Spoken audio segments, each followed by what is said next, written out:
With that then, board members, let's move into our Finance Committee report, and if it is okay with the board, when Sarah gets here, depending on where our discussion is at, then we'll invite her to share her public comment. So let's move to agenda item 5, and we'll turn time over to Chair of the Finance Committee, Cindy Davis.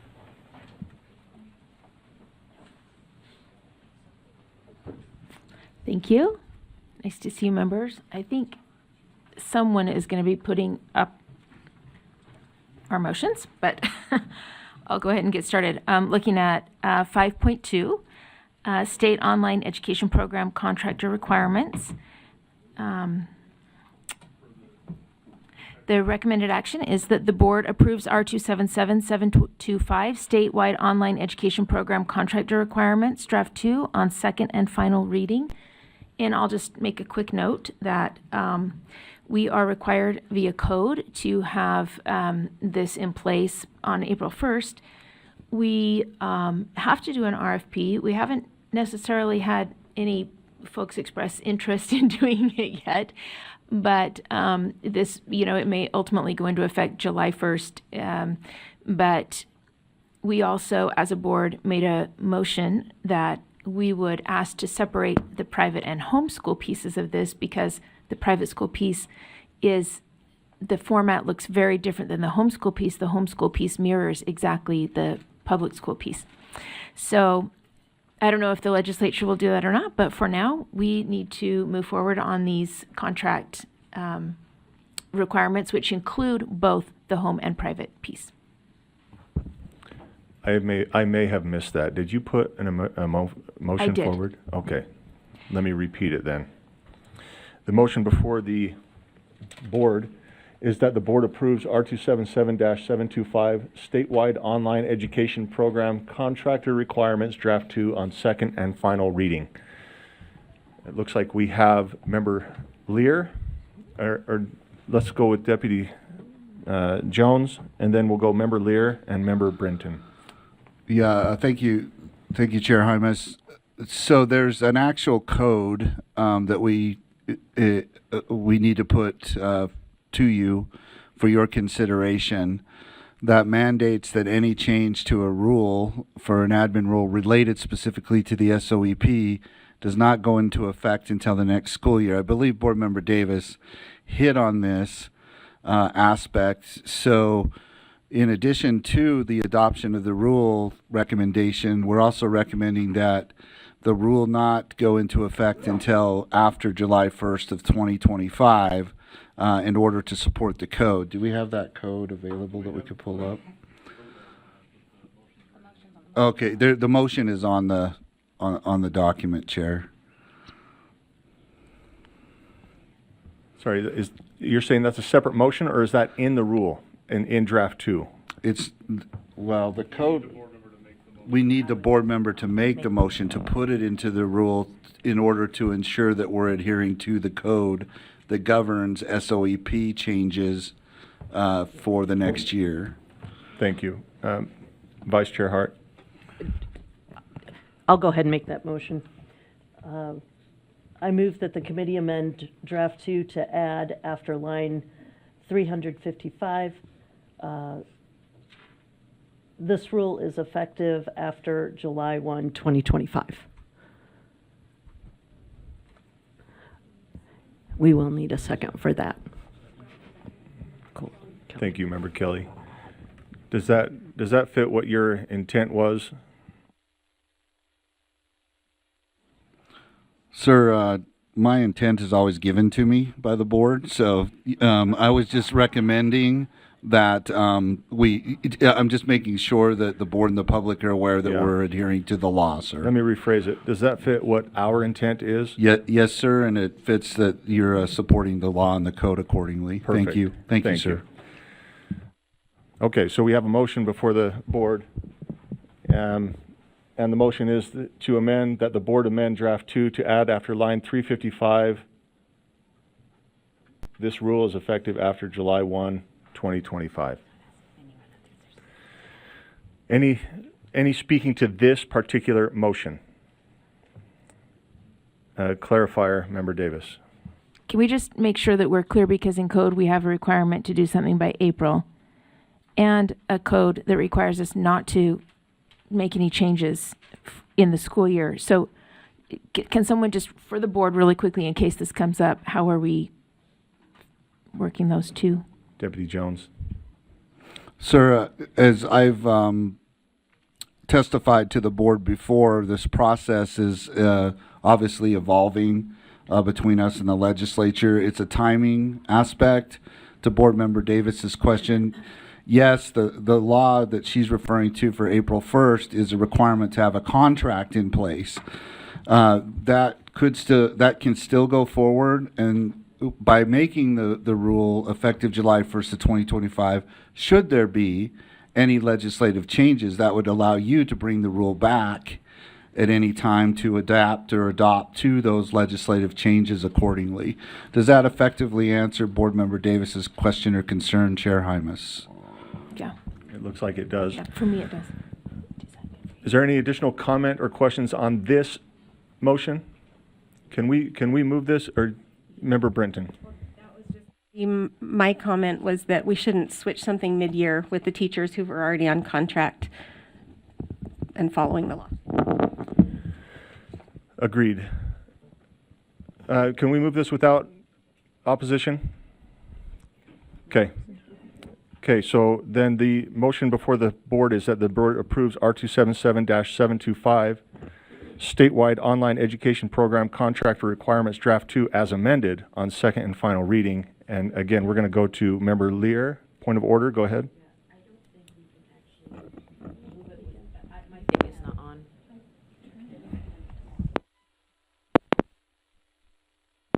I think I.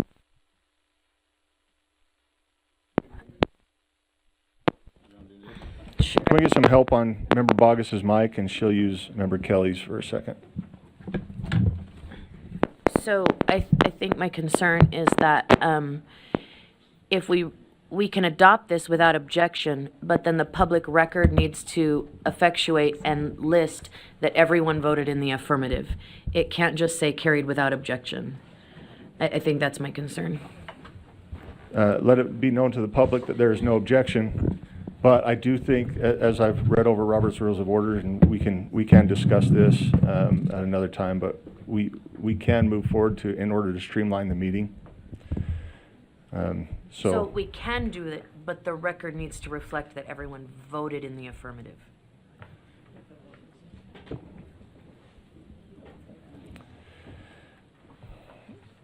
Let the record show that there is no opposition. Are there any that are neutral? Okay. I just want to Thank you. make No, I certain hear you. No, that the public record Yes. reflects how we are voting on Yes. these issues, even if they seem to be inconsequential. Yes, this is not meant to, this is not taken lightly. I want the public to know as well. Okay. So I appreciate that. So let's move to Member Lear, and then we had, Member Lear for now. And I sent in, am I on? Yep, I am. Thank you. I had sent in a number of grammatical concerns that I have not checked, but I'm assuming will be addressed. I won't belabor those, but I had 3 more substantive questions, if that's okay.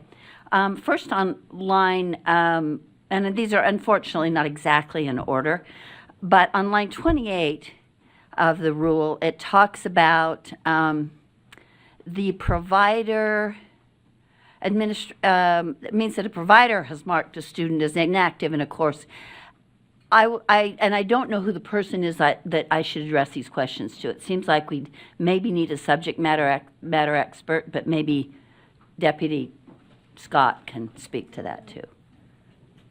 Deputy Jones. And it's totally up to the staff. I don't. Chair Hymas, I recommend to address Board Member Lear's question or process with the line item that you call on Quinn Kellis. Quinn, can you come up? Thank you. Standing ready and poised. Good. Thank you. So my first question on line 28, Quinn, if you can find that. It's on the board. Thank you. Is that administrative withdrawal, which is really important because that means is the school, is the provider, is the contractor, it could be, I guess, both or either, funded for this student is only determined that if the provider, who has every incentive to keep the student enrolled, only the provider has marked a student as inactive. So is that the intent? That concerns me, as I'll start with. Mr. Chair, may I respond? Oh, and I'm sorry, can I just address my questions? Member Lear, thank you for your question. My name is Quinn Kellis. I am the lead administrator for the State Online Education Program.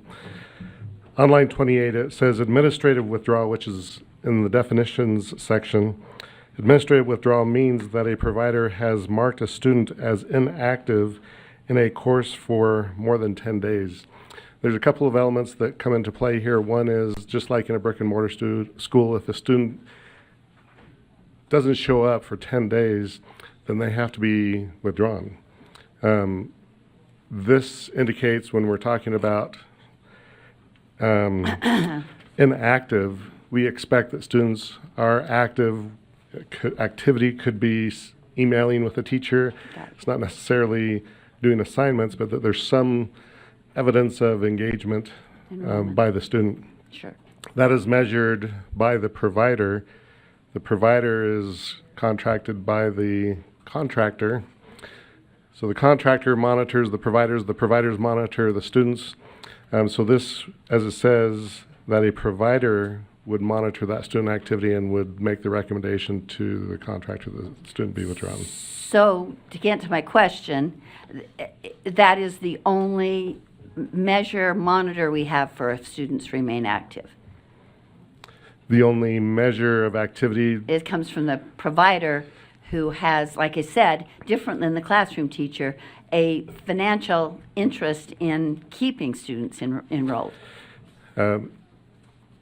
yes, there's further language in this rule that outlines active participation and what that looks like. But nobody checks on the provider. It's the contractor's responsibility to make sure that the provider is following their plan of active Who also participation. has a financial incentive to keep the student enrolled. I just want to note that that's a problem for me. I don't have a fix for it in the moment, but I am concerned that two entities or individuals who have a financial incentive to say the student's enrolled are the only two that check on whether the student's enrolled. So I want that noted for the record. That concerns me. Thank you, I Member don't, Lear. again, I don't have a fix immediately. Next one, on line 82, if I can just, is that all right if I proceed, Chair? Yeah, we do have a couple, but you just have a couple more I've got questions? I've got three, Okay. aside from the Let's grammatical keep ones. going then. Okay, on line 82 is the definition of teacher of record. It doesn't require any credentials in this definition for a teacher of record. And it seems, both that concerns me, and there are a couple of other lines in the rule that suggest that the teacher has to be licensed. So if we intend that, I think it should be in the definition. And if you want me to refer to those other two lines, lines 180 and lines 135, both suggest that it has to be a credentialed licensed teacher. So I would leave it to those really much swifter on their feet than I am to add a line that says teacher must have an active Utah license in that range of the definition. And I, again, don't have the exact words, but is that something you would agree with? Mr. Chair? Please. Yes. Okay, so I'm leaving So- that to Elise or Ben or somebody to quickly draft, which is, she's on it, an addition to, probably after, maybe at the beginning or somewhere under the definition of teacher of record. That left me concerned. My last question, and if you want to vote on these, I mean, there's only, it seems like there's one so far, so. There's no motion yet, so. No motion yet, and I didn't, and I would move that we add that to the definition of teacher of record. That being a requirement to have a licensed educator, a Utah licensed Right. educator. So do you want to wait for your motion to be, is this, I'll give okay, them so here's a motion. Is Oh, this, that's does too this capture fast. your intent? Oh, shoot, let's see. And holds a Utah educator license. Do we need to say active, or is that implied with with Utah educator license. It looks like Quinn has an answer, and Member Davis has a point of order. If that's already Let's get- indicated in other parts of the rule, that would just be a technical change, so we don't need to make an amendment or vote on that, correct?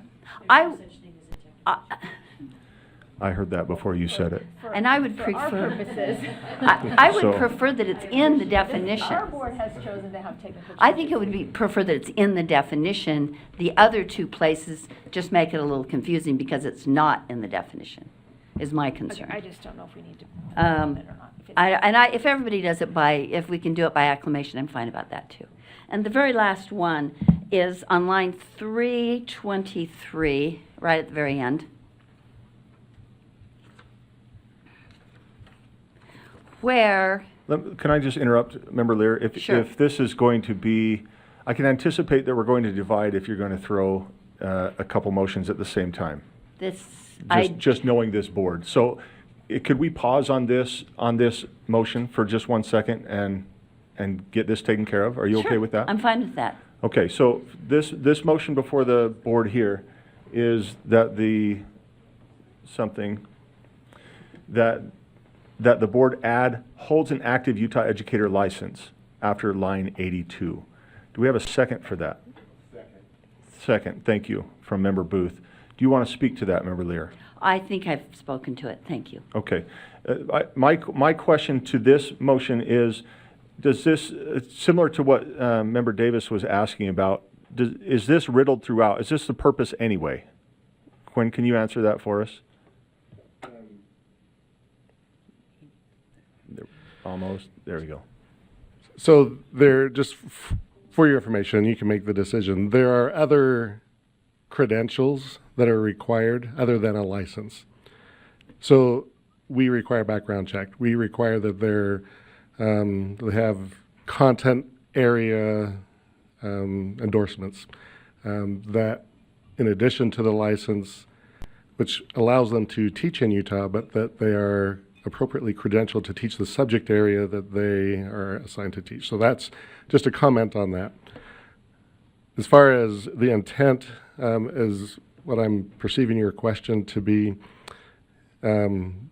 yes, there is language throughout, and monitoring teacher of record and teacher credentials is one and the same. That as we go out, as a SOEP team, we go out to do our monitoring visits, ensuring that the teacher of record is appropriately credentialed is one of the top 1 or 2 items on our monitoring list. Thank you. Member Bogus, to this motion? Not to this motion, I have a Okay. motion myself, but just, Sure. could we maybe move the podium and allow our staff to be seated? Is that an acceptable request at this time? Okay. Okay, I would like to stay in line though, thank you. Okay. Any additional comments to this motion? I'd like to speak to it now. Member Lear, please. As I hear you, Mr. Quinn, I think that it's even more important to let it be known up front in the definitions that this has to be a licensed, an active licensed Utah educator, because I think it would be easy with this kind of a program to have somebody from Montana or North Dakota, heaven forbid, sorry, I'm just kidding, teach without having the requirements met by, and I think we ought to be clear up front. And there are actually only 2 other places in the rule, it's not riddled. There are 2 places in the rules where licensed teacher is mentioned. So I think it's more appropriate to have it in the definition. And it's a minor change. Thank you, Member Lear. So the motion before the board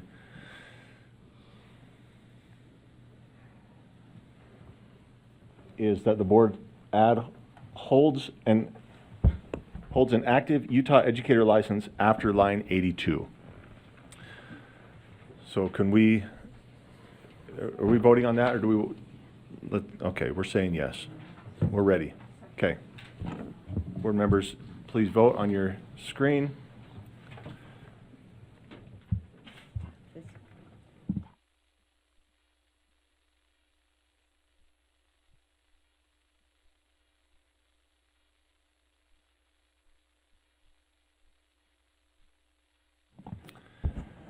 Okay, that passes And the no votes are Member Earl, Member Hall, Member Brinton, Member Green, Member Hymas, Member Carey. Okay, so let's go now. Member Lear, you had one final question.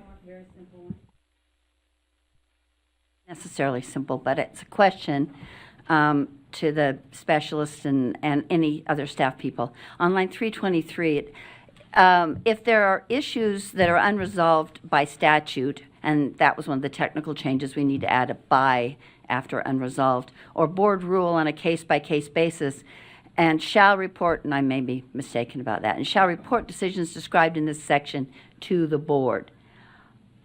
I'm really wondering if the board wants to hear every problem issue that's not resolved by statute. If there's some update or opportunity when the rule is continued or something else, that seems reasonable. But do we really intend that the board hears about every change other than a rule update? Is that the intent, or were we meaning as the rule is it necessary for the rule to be changed? Dr. Kellis, can you respond? Yes. So there obviously are a scale of decisions that are made. We make decisions on a daily basis just on the management and operations of the Right. program, and we definitely would not want to burden the board with those details of day-to-day management decisions. It's not qualified or quantified in here, the scale of the decision that should be communicated to the board, but if there is something that would rise to that level, I think our intent is that the board be informed and be able to speak intelligently with their stakeholders about these significant changes. Gotcha. So do you think this adequately covers that? I'm always a little wary of intent, because it seems like if the words are written, it's clearer. But do you feel like, I don't want to belabor this or be tedious, but if you feel like this covers deciding between significant, important information for the board versus business rules, day-to-day operation, then I can live with this. But I wanted to call it to your attention because it sounds like the board would be doing SOEP to the exclusion of a lot of other stuff. So I'm asking, you do feel comfortable Yes. with being able to manage this and differentiate between significant and not? Yes. Okay, all right. Then I only had the one amendment, and I am hoping that Staff Member Rasmussen takes care of the other grammatical things that I sent him. Thank you. Member Lear. Member Bogus. Yes, sir, I would just move to reinstate line 40 and 41.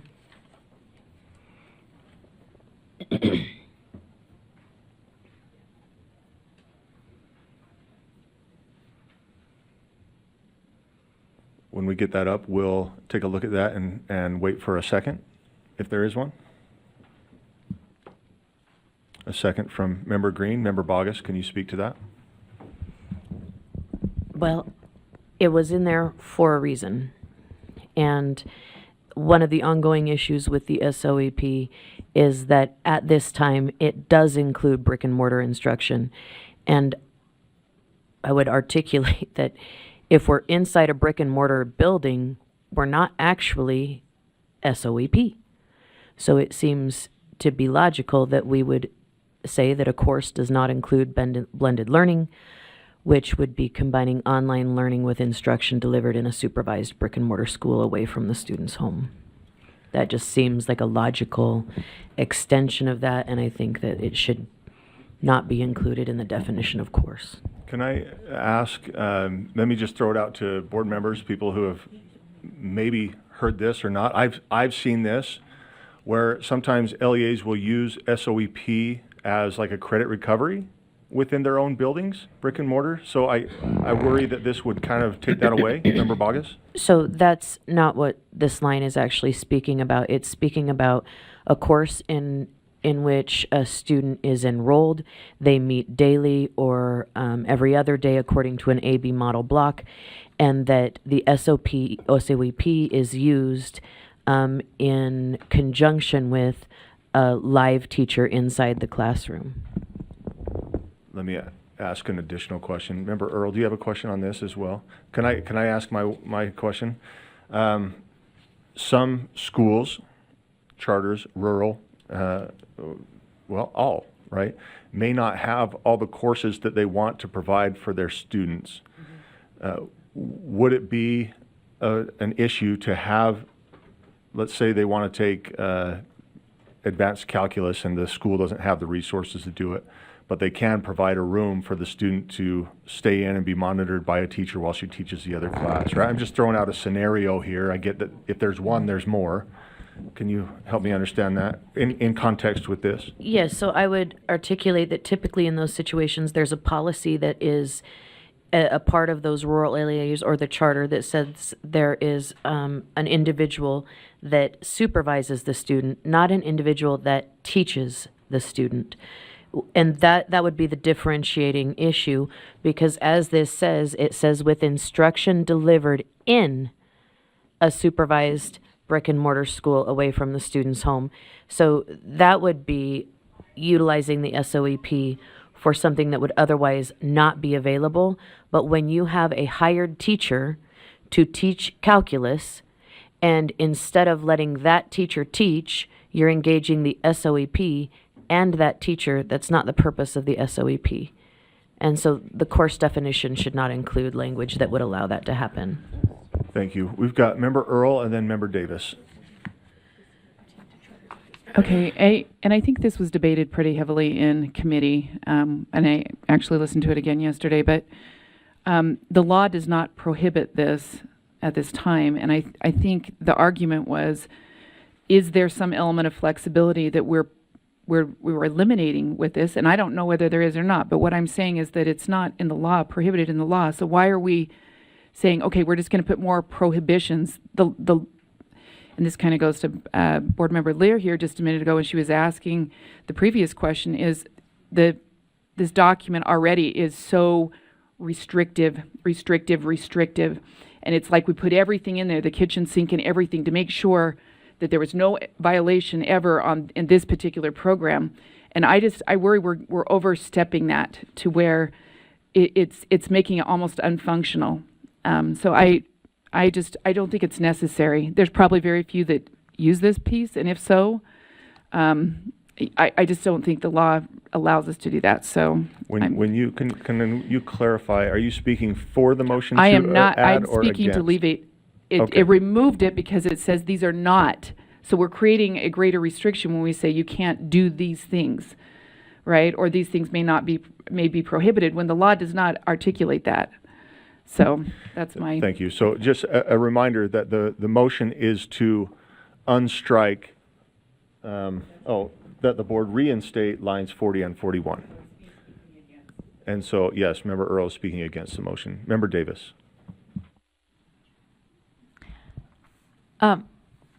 I support the motion. It impacts 3,000 students, but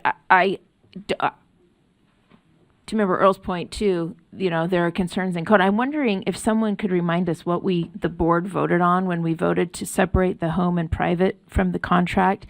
If we also in that motion moved to request a statutory request that the legislature just call the private school arm something different, because it isn't really SOEP. I mean, we're calling it, but it's kind of this new innovative thing where they're using kind of some assessments and things from SOP providers, but they have a teacher in the school, and it's not an online experience like the public school students and the homeschool students are having.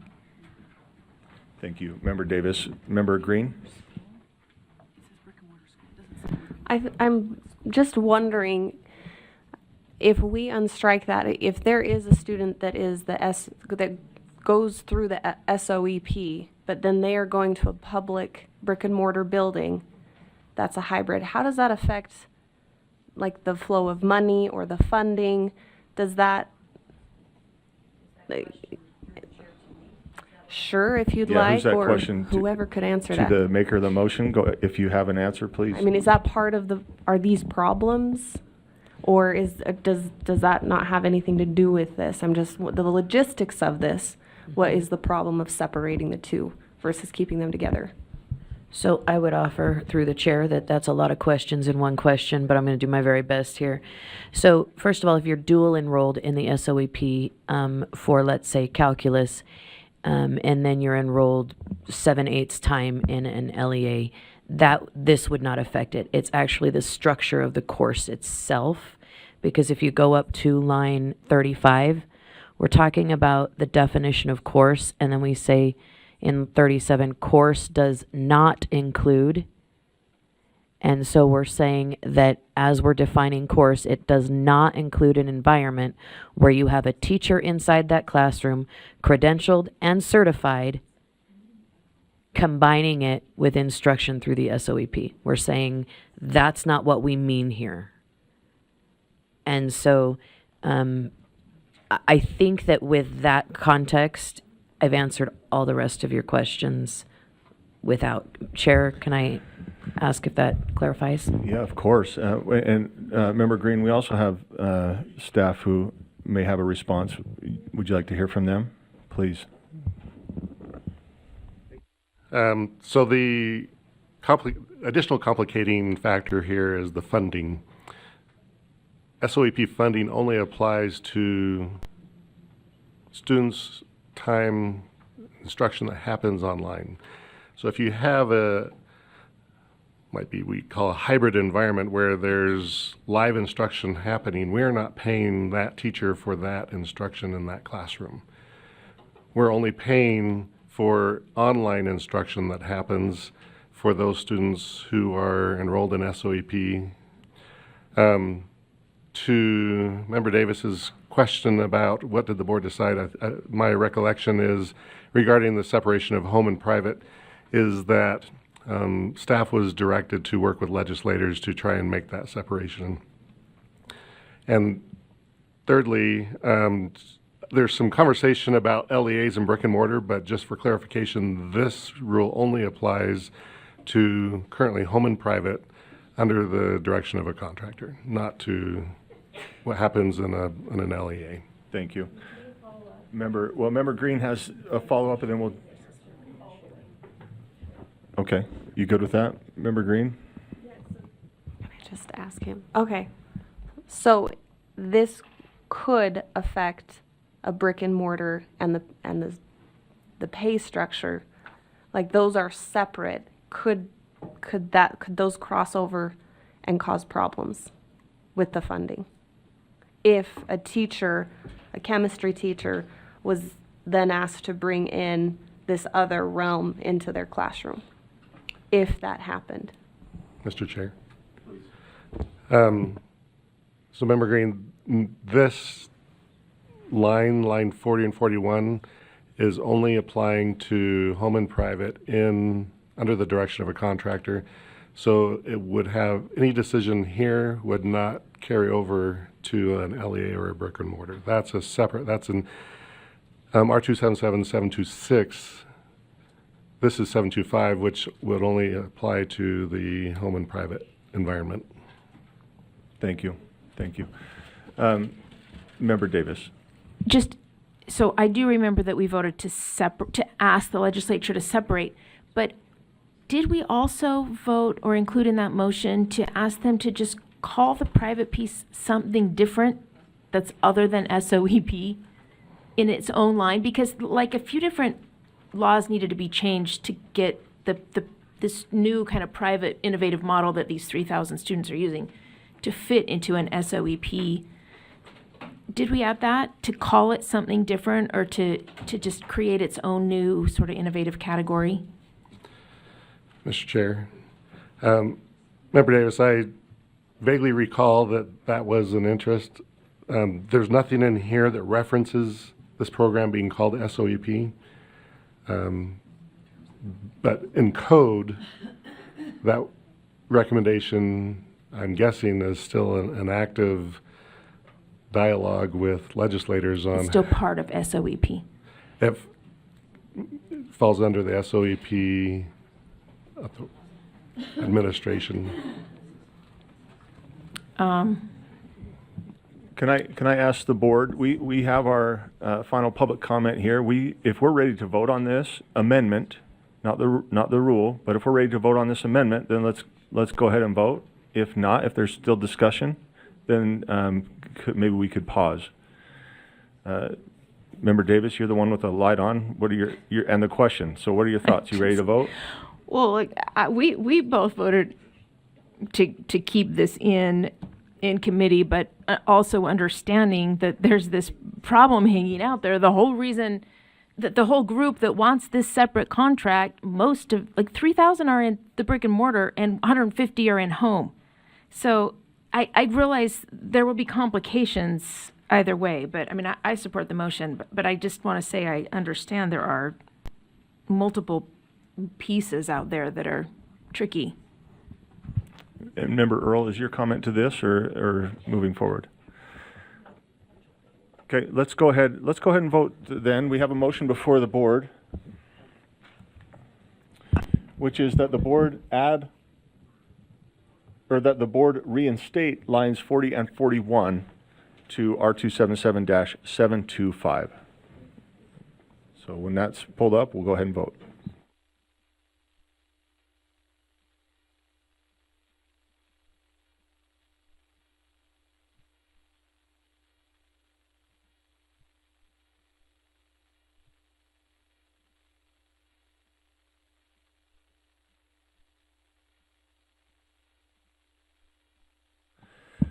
Okay, so that passes with Member Hart, Member Brinton, Member Hymas, Member Carey, and Member Earl voting no. Okay, board members back in it. We have an underlying motion before the board, and that is that the board approves R277-725 statewide online education program contractor requirements draft 2 as amended on second and final reading. We have Member Bogus with a point of information and Member Lear. So I am concerned because in backup, it has the wrong number, and I just want to make certain that the number on the rule is correct in the motion. So in backup, it lists 726, and it should be 725. 726 is the next agenda item. I don't know if, And I understand that, but the motion for the board listed in backup on this agenda item has a 6 in it. I have it right here if you would okay. like to see Well, it. let's go ahead, if you want to meet with, and get that clarified, and we'll move over to Member Lear for her question or comment. Okay. Question that I'm sorry I overlooked. And again, this is maybe one that can be addressed just by the specialists, and I apologize for not asking this in advance. It was a crazy time for all of us. Line 43, and Quinn, don't come up. Well, wait, just hold your, I mean, and it may be simple, so I don't want to make you make that walk unless you're willing. Thank you. Walk of shame. My question was online, and I think it's someplace else too. 43, line 43, a student has completed a course with a passing grade. I don't know if there's a common understanding of what, is it a D minus? Is it a C? What is a passing grade for any public education course? Unless it's a pass-fail course, and then it's obvious. Do you want to shout it out or come up to the mic? Welcome to the mic.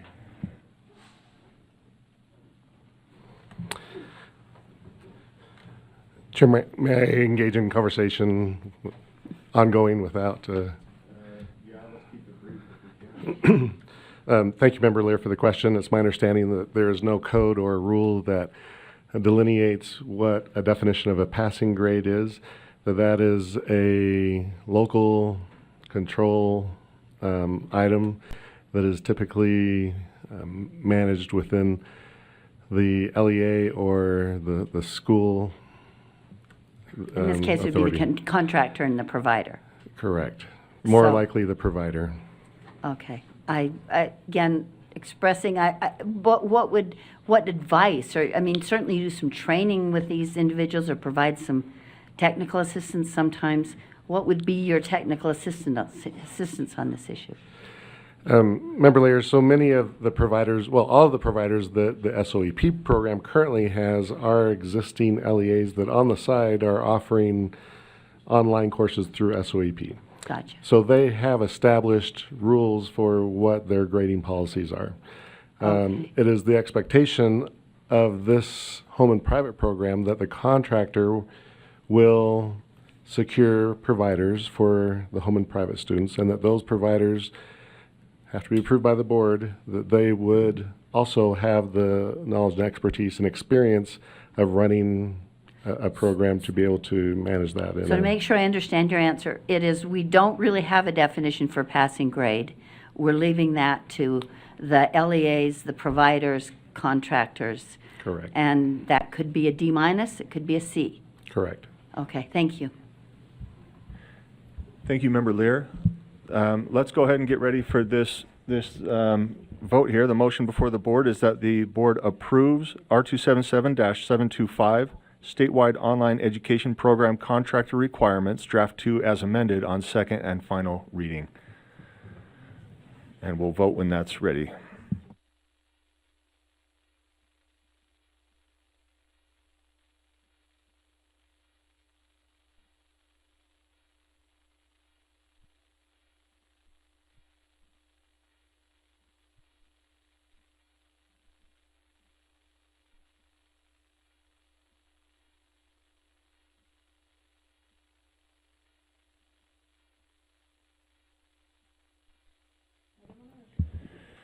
And that passes with a vote in the affirmative of 13 and 2 noes, the 2 being Member Carey and Member Earl. Okay, moving on, Chair Davis.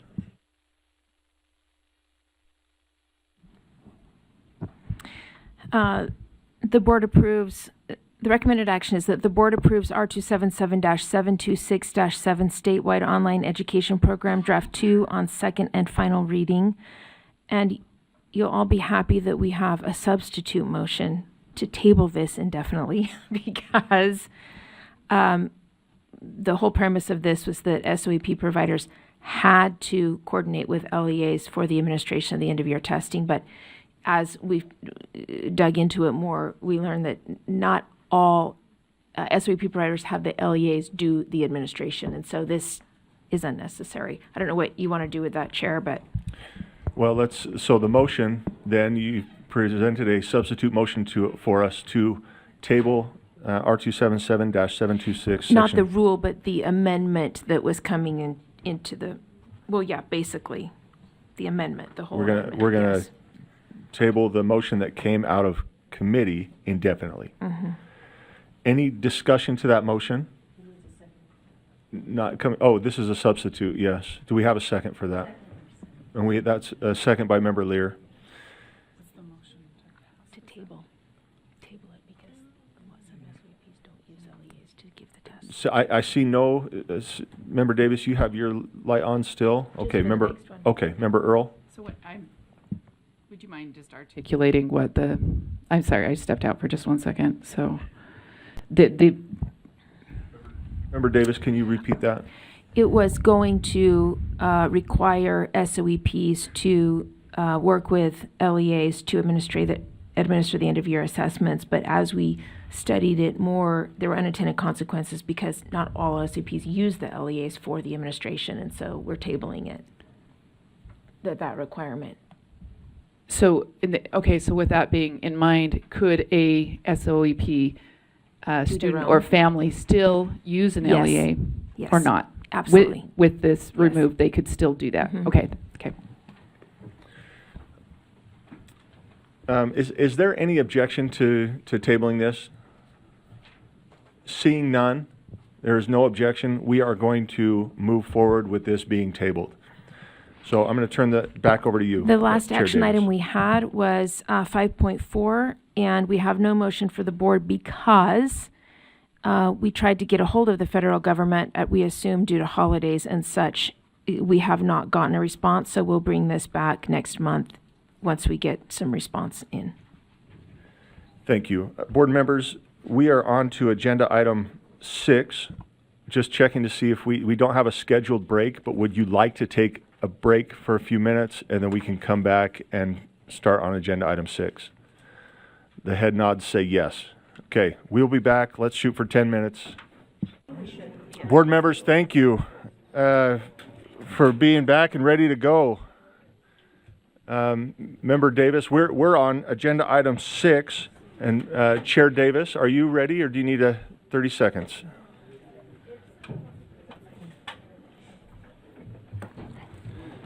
We'll just wait for that to get, oh, here we The go. committee moves that the board approves R277-490 Beverly Taylor Sorensen Elementary Arts Learning Program, BTS Arts Draft 1 on second and final reading. However, I know we're going to have a substitute motion on this as well. Is there, are you providing that substitute motion? or do- Member Hart, I believe, is. Yes, She's, I am. she's a deer in the headlights here. We need some help. If she's not ready, I can do it. Would you like me to? Or just send it to me. I don't have it written down. Okay, I can't come up with it that fast. The substitute motion, several parties impacted and involved got together and brainstormed and felt that the substitute to this right now would be most appropriate to that the board move to request a statutory language change for BTS funding from the uniform amount to something with more flexibility. So this substitute, and we'll tackle that in our further on agenda item, the amount But we discussion. can do it now because this is on the agenda now, and then we don't need to do it in statutory. Oh, okay. Yep. Is Technically correct because I've done this. well, before and talked about it. thank you. Well, because this is agendized Let's as save its the own. argument then, and let's move forward. So put forth your motion in writing, or let's make sure that your motion is accurate, and then we'll open it up. How's that? Will you just confirm when you're ready? Yes, it currently reads, Amount be in quotations since those are the words. we can, that the board directs staff to request a statutory change for BTS funding from the uniform amount to a more flexible formula. I'm not sure if formula or language is the right there, but let's just say language, more flexible language, and then we'll have the option to do a formula. Or Can we ask Deputy Jones what would be the most formula be most helpful. helpful in this? Formula. You have to call him. Deputy Superintendent of Operations Scott Jones, I recommend that the terminology or the wording you're using is great. Rather than what we're trying to do is make it so it's a uniform formula that promotes the strategic direction of the program, right? So that the board, has the flexibility to align the formula to do what you intend it to do, right? And that's either to grow teachers in elementary schools or along those lines. And because we don't know what we don't know, and we don't know for sure that each year we're going to grow in funding. I mean, I think we will, those types of things. So if it's a formula, it gives us the flexibility to adapt to conditions on the ground where, different situations happen in different LEAs. We know that. It's a great program. There's a lot of support for it. But if you go with a formula rather than an amount, then the legislature and you is demonstrating flexibility to you towards whatever the ultimate goals are for the program accordingly. Does that help, Chair Hymas? Yes, it does, and you can call me Matt. That's my name. Chair Hymas, sir. Fine. Yes, sir, Matt, good, Chair Hymas. honestly. So, thank you. I just want to make sure that our motion is what what is wanted. I think that language is fine. But the other piece we may want to put in the motion, if it's going to go before the legislature, is that we also want to meet the legislature's need for better budgeting and predicting. So whoever communicates that can just communicate that with this. We're not only doing it for BTS to have whatever it wants. We're trying to also meet the needs of the legislature. Is But there some verbiage that we you would need some like to put flexibility. into this motion? Uniform funding that promotes the strategic mission of the program and meets the budget, and meets the budgetary needs of the legislature. Budgetary. Budgetary. I mean, it'll work. Okay, Let's move so on. I'm gonna restate this motion. I want to make sure that it's accurate so we can debate what you're hoping for. So is this two separate things? Or am I No, just, it's one. okay. So the motion before the board, the substitute motion, is that the board direct staff to request a statutory change for BTS funding from the uniform amount to a uniform funding formula that promotes the strategic mission of the program and meets the budgetary needs of the legislature. Second. And we have a second from Member Hart. Member Lear, we're opening up to discussion now. Member Lear has a light. Let's go start there. Just want to, a few of us met with the BTS staff prior to the, Cindy, this is kind of for you. Met with the BTS staff prior, during the Christmas holidays. And I just want to make sure that the BTS staff is comfortable and has been involved in this decision-making here at the USBE. I mean, Can I ask that to Member Davis? of course. Yes. Okay, thanks. Okay, let's go ahead and vote on this then. The motion one more time before the committee is, before the board, is that the board directs staff to request a statutory change for BTS funding from the uniform amount to a uniform funding formula that promotes the strategic mission of the program and meets the budgetary needs of the legislature.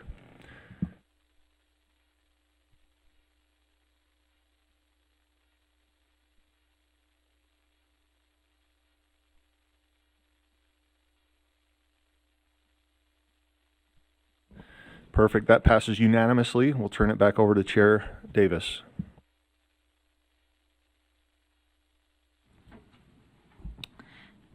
We are on now 6.2, board member compensation. And the recommended action is that the board approves Board Policy 2001, board member compensation draft 2. Okay, so that's the motion before the board, is that the board approves of Board Policy 2001, Board Member Compensation Draft 2. I have lights from Member Bogus first, and then Member Earl. So a point of order. Point of order. Will you get Member Earl's mic? I believe that we actually postponed this, so the motion would not, it would be where we were when we stopped. So it's not the actual motion, there was an amendment to the motion when we postponed, correct me if I'm wrong. I mean, honestly, that sounds familiar to me. Yeah, so I we don't would know Scroll where down we- a bit on that same agenda item and you'll see Yeah, we'd have that to trail. start where we stopped, not at the beginning again. Because I think it was postponed. Okay. Sure. Member Lear? Were we looking from draft 2 at this point in this, when we stopped? It would be nice to get some clarity, if we could, and I don't know who offers that clarity, where we left off, because I agree. I do believe we'll have some substitute motions, but I do want to make sure we start, to Member Earl's point, where we left off, if that was the motion, and I believe it was. And it'd be helpful to know which draft we were in at that point. Member Earl? Yeah, I'm wondering if we could postpone this discussion till after lunchtime. I'd make a motion for that, and the reason being, there's a draft 3, it's got extensive revisions. I've not had time to compare those or even to finish reading through it and to look at that. That's my well, I spoke to it already. So we have a substitute motion Yep. that this get postponed Until until after after lunch. lunch. Okay, so is there a second to that? Point of order? Can we give her a It's mic? n- In its amended state, we have to resolve the amendments and go back to the original motion before we can entertain any form of a substitute motion.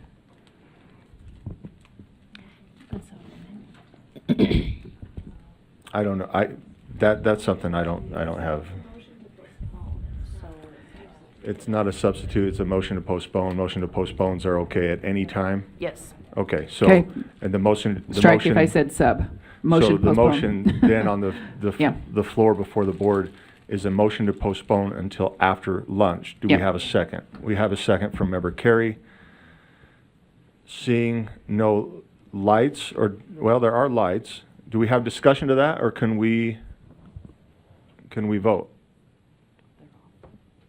So I guess I would comment, I don't mind postponing, but the articulation that there are extensive revisions is not factual. There's not extensive revisions in draft 3. Okay. Member Earl? Clarification, is the blue new language or not? The blue is mobilized language. But it's addition to the blue would be addition to what's there, even if it is mobilized, and that's what it looks like it's almost, And that's fine. I don't know if we want to get into a discussion on what extensive looks like, but, okay, yeah. So the motion before the board is that this is postponed until after lunch. Let's go ahead and vote on it.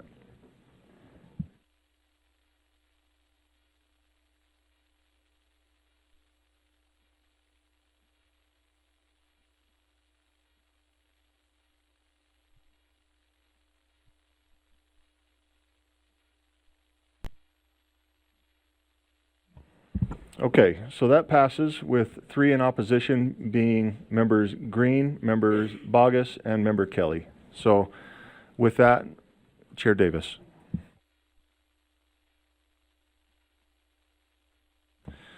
Okay, that concludes the Finance Committee reports. So